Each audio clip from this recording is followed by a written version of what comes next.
Hi, thanks for joining us. I'm Dan Dewey with Logpoint, and I'm joined by Logpoint sales engineer Dave Rounseville and Columbia College senior information security analyst Jason Youngquist. Columbia College is in Columbia, Missouri, with 30 satellite campuses throughout the United States, Cuba, and online. At Logpoint, we provide our customers with security, information, and event management for real-time analysis of security alerts generated by applications and network hardware. We also have user entity behavior analytics using machine learning to identify abnormal behaviors that your network with a rule-based approach might not detect. For those of you current Logpoint customers, we have released an application to detect indicators of compromise related to the Solarwinds Orion hack, and you can download that application from the Logpoint Help Center. The Solarwinds supply chain hack is thought to have impacted 18,000 of their customers, including many US government agencies. The hack went undetected for months, and the full effects of that attack likely won't be realized for some time. The investigations are still ongoing, but SolarWinds CEO Sudhakar Rameshkrishna suggested that suspicious activity in its Office 365 environment allowed hackers to gain access to and exploit the SolarWinds Orion development environment. While Microsoft reported evidence of the malware on their systems, they say that Office 365 was not used to breach Orion. It is possible that there were many attempted vectors of attack. In an environment with multiple vendors, it's not unrealistic to assume that the supply chain will just protect itself. The Wall Street Journal recently reported that 30% of those impacted were not direct customers of SolarWinds. Brendan Wells, acting director of the Cybersecurity and Infrastructure Security Agency, said that hackers gained access to their targets in a variety of ways, and it's absolutely correct that this campaign should not be thought of as the SolarWinds campaign. This is a problem not just for large targets like the federal government. A 2018 report by the Ponemon Institute said that 66% of businesses lack a comprehensive application chain inventory, supply chain inventory. And they estimated in 2019 that the average cost of a supply chain attack would be $7.5 million. This has caused many organizations to reevaluate how they secure their environments and made senior management teams more aware of the risks of not committing to cybersecurity plans. To talk about some of the best practices for a variety of risks, Jason and Dave, thanks for joining us. Dave, could you give us some high-level security recommendations and let us know what the MITRE ATT&CK framework is and what the benefits are? Yes. Hi, everyone. I'm Dave Rounseville from Logpoint. So I just want to go over this slide first before we jump into MITRE. So this was put together by David Bianco from FireEye. And what he found was that not all IOCs are the same. So if we take a look at the pyramid here, we can see hash values and IP addresses down at the bottom.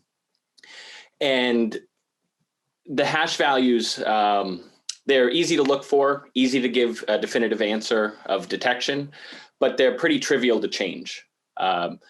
Changing a small part of the file will give a different hash, and whatever IOCs you're looking at might be wrong. Same thing goes for an IP address, easy to find, easy to detect, but very easy to change. An attacker could launch an attack from a different provider, a different host, or change regions altogether, and it becomes a little harder to detect them. The higher up the pyramid you go, though, the more sophisticated, but also the more difficult to change. So at the very top of the pyramid, we see TTPs, so tactics, techniques, and procedures. And that's the what and the how of what the attacker is doing. And this sort of behavior is very hard to change. So we're going to take a look at maybe how we can detect that ahead of time. So what we can do is take a look at the MITRE ATT&CK framework, and Logpoint maps into that. So MITRE is a nonprofit organization headquartered in Bedford, Massachusetts, and McLean, Virginia. And the company operates federally funded research and development centers that assist the federal government with scientific research and analysis. Their core mission is to solve problems and make the world a safer place. So they fund research projects for public benefit across multiple industries. You may have heard of them outside of the attack framework. They also maintain the Common Vulnerabilities and Exposures CVE list. So the attack framework itself that they've created stands for Adversarial Tactics, Techniques, and Common Knowledge. And it's basically a structured approach for classifying and describing different attack methods. So an encyclopedia of everything attackers do. This is a community-driven project, and what makes it so powerful is it's a common language that's being spoken. So red team and blue teams can communicate together, as well as vendors and consultants and customers are all speaking the same language as far as cybersecurity goes. This framework here is constantly evolving and being added to. It's free and open to use at no cost. And because of that, this has become widely adopted in the industry. So what are the tactics? The tactics are the core of the attack framework. It's the adversary's tactical objective, the reason they're doing it, the what, if you will. And these all correspond to different stages of an attack, starting from initial access and running malicious code, maintaining persistence, all the way through data exfiltration or disruption of systems. And this groups together all of the different techniques an adversary might use. So the techniques, it's the how the adversary is accomplishing their tactic. You'll see here, if we take a look at the defensive evasion tactic, there's a couple of sub-techniques there. And we see obfuscated files or information is one way to evade defenses, as well as modifying the registry. So within the MITRE attack framework itself, we also see procedure examples. So groups that are known to be associating and utilizing these techniques. So we can see the Empire and Lazarus group have been known to obfuscate files. So this framework contains all of this information within it.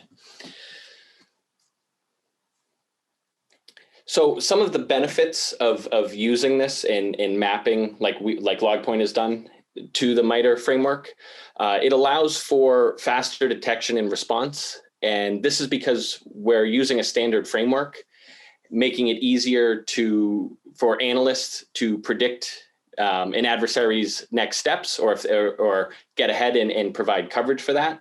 And it also allows for a comprehensive risk assessment as well because of that. So we're maintaining this standard framework, and so that allows us to see where we have defenses, especially with Logpoint in our alerting that we have. We can then see where we might have gaps that we need to address. Because this is all open and available to anyone, it allows a more effective defense. It's hard to protect against an attack that you don't understand.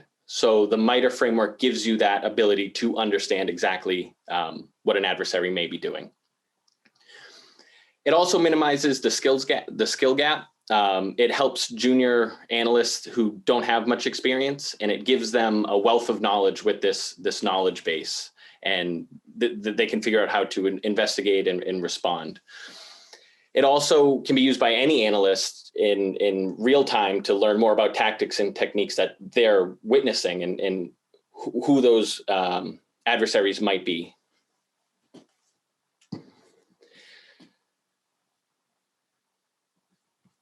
So as far as what Logpoint has done, we've mapped all of our analytics. So our dashboards, our alerts, our reports, even our UEBA alerts. This has all been mapped to the MITRE framework, and it really gives you the why an alert is firing. It gives you data that is super important during an investigation.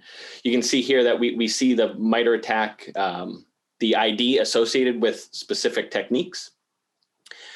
It also allows security analysts to quickly understand how the alert that gets triggered relates to a larger attack. And we have dashboards built out for visualizations of these attacks in real time. And it allows you to kind of track those stages and gives you a nice visual for that. And it also allows you to, again, assess that security coverage that you have.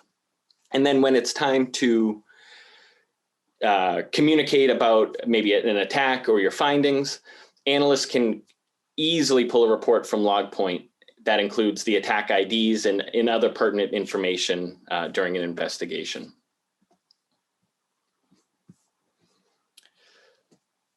So you can see here that the different alerts that trigger in Logpoint. If you go to logpoint.com/MITRE, we have this page up, and it's very similar to the actual MITRE attack framework hosted by MITRE. And so it's easier to get situational awareness of the whole system here and see where we have coverage and where we can provide that.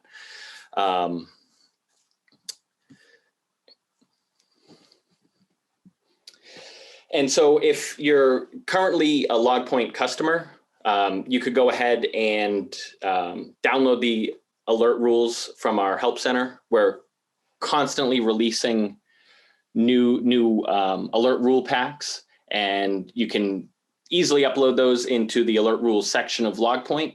And then you'll be able to go through and sort and search the different alerts that you might want to enable. And Jason will talk a little bit more about that. But you can also keep updating your Logpoint system. We package these updates with every new release of Logpoint. So you may already be on the latest alert rule pack. Thank you, Dave. Jason, could you tell us a little bit about what you're doing at Columbia College and what you recommend people do to review your security posture? Sure. So the first thing is to make sure that you have the Logpoint installed, the Logpoint agent installed on all of your servers and devices, and that you're sending logs from all of your various devices, your servers, your applications, antivirus, and your network devices. Installing the Logpoint agent on the servers is a good first start, but the other thing you can install is a program called Sysmon on Windows servers to get even more logs. Logpoints has a bunch of rules, and a number of them look in information in Sysmon logs. So you'll want to install Sysmon on all of your servers as well. Sysmon has will generate logs such as processes that have been executed, DNS entries, and all kinds of other things that Windows doesn't necessarily log. The next thing that you want to do is you want to look at your rules. The latest version of Logpoint has over 1,200 rules. So you'll want to look and see which rules you would like to add. The big thing to remember that if you don't have a rule, you aren't going to get an alert. So I would always lean towards adding as many rules as you can and ignoring rules for the products that you don't use. For example, if you don't use Amazon Cloud, don't enable that rule in Logpoint. If you find out a rule is generating a lot of alerts, what you can always do is tune the rule, or if the alert really isn't interesting to you, you can always disable or delete the rule. Once you have a bunch of rules added, now the thing we want to do is look for gaps in your coverage. You can always use the MITRE ATT&CK framework that David referenced to map your current active rules to MITRE to see if there are any other rules you're missing and that you may look at creating yourself. The one rules to focus on and make sure you have a good coverage on are the MITRE first three tactics: reconnaissance, resource development, and initial access. It's better to be proactive and to try to stop the attacker at the initial access point than to have them get buried deep inside your network. So Jason, if my SIM doesn't appear to have any indicators of compromise from this attack, what should I do? Sure. So the first thing that you will want to do, if you can go to the next slide, thanks. You'll want to look at your network traffic closely. You'll want to look, if you have a SolarWinds server, to look at the SolarWinds network traffic for last month, going to internal and external IPs to see if you can spot any abnormalities. In addition, security vendors such as Microsoft and Cisco have updated their antivirus definitions to look for malware found from the SolarWinds and FireEye compromises. So you can double check that your AV on all of your systems is up to date. You also might want to run and kick off a full scan of all of your systems. Sometimes I notice that malware can hibernate on a machine, and running a full scan might be able to detect it better. Finally, the last thing that you can do is look at traffic and logs on your other servers. Is there anything out of the ordinary that you're seeing? If so, that you might want to look in the different logs and traffic and try to do an in-depth dive to see if you can spot any abnormalities. Could you tell us a little bit about why you chose to go with Logpoint? Sure. So we were looking for a SIM that was cost-effective, had fast searching, had pre-built alerts, and also had good after purchase support. We started with the Gartner Magic Quadrant, then looked at the top right, and all the SIM vendors in the top right wanted a pretty penny for their solution. So we decided to look at other SIM vendors in the Gartner Magic Quadrant. Our previous SIM, while it could store a lot of data, the search capabilities were lacking. I needed to pull some logs from a server several months ago for a month, and so the logs could be analyzed in a different program, and our old SIM would die.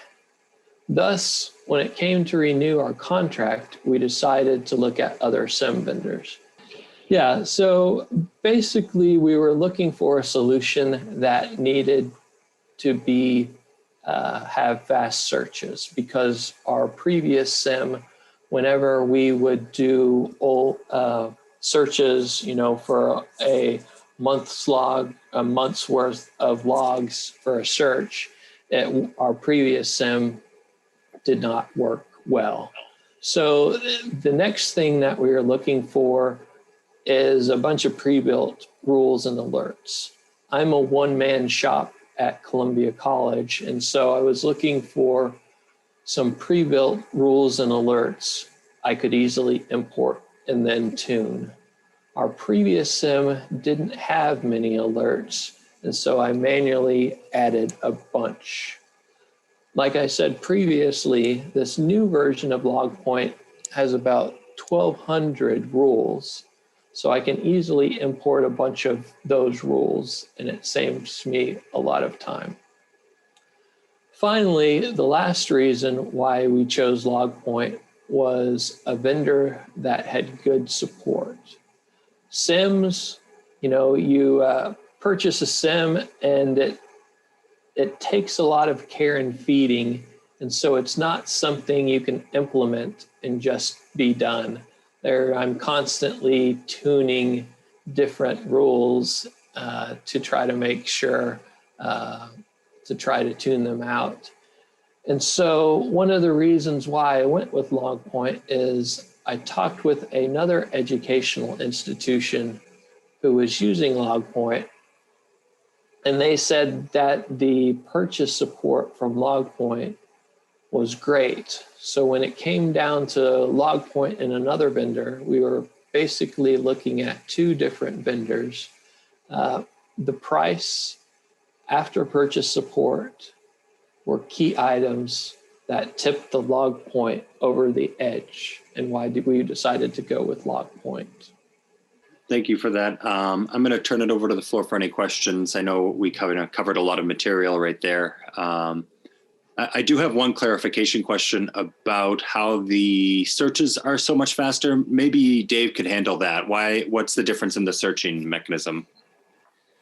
Yeah, so when the logs come into Logpoint, we normalize them up front and enrich them with contextual data. And then we store them into logical repositories. So when we're performing these searches, we know the system knows exactly where to look for the individual logs, as well as our powerful search language that can kind of make that searching a little easier. We store everything in key value pairs as well, and that really does contribute a lot to fast searching. I see. So in terms of how it works for the analyst or for the person running the searches, what would the difference in time be, Jason? Oh, yeah, a good example. So when I was running a VPN report in my previous SIM, I wanted, everyone who logged into the VPN over the last month, so 30 days searching. I would do that and try to do it in my previous SIM. And sometimes it would just die and not give me any results at all.